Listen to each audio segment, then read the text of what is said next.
Méditation du 16 mai. Quelle est ta faiblesse? Il m'a dit, ma grâce suffit, car ma puissance s'accomplit dans la faiblesse. Je mettrai donc bien plus volontiers ma fierté dans mes faiblesses pour que la puissance du Christ repose sur moi. 2 Corinthiens 12, verset 9.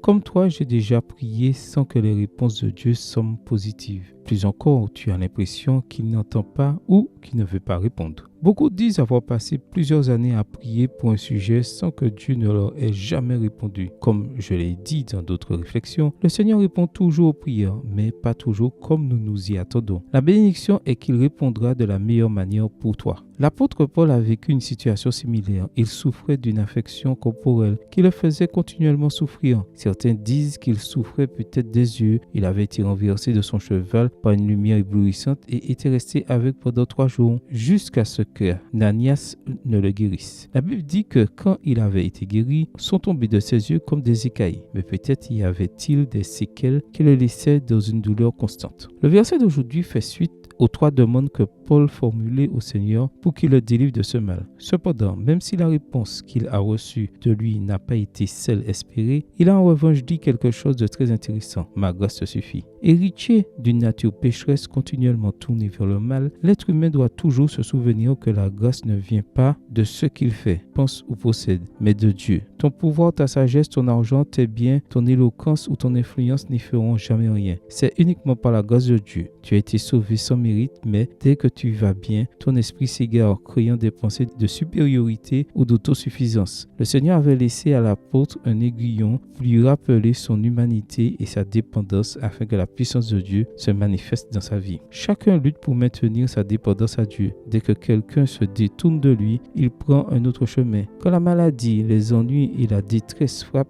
Dieu est dans ta méditation continuelle. Cela ne veut pas dire qu'il aime que tu souffres, mais qu'il se sert de ta souffrance pour un bien plus grand, le salut. Et si tu ne sais pas pourquoi, il t'a laissé dans une situation non résolue. C'est probablement pour que sa puissance soit perfectionnée dans ta faiblesse. Souviens-toi aujourd'hui que tout est par sa grâce. Amen. Bonne journée à toi et que le Seigneur te bénisse.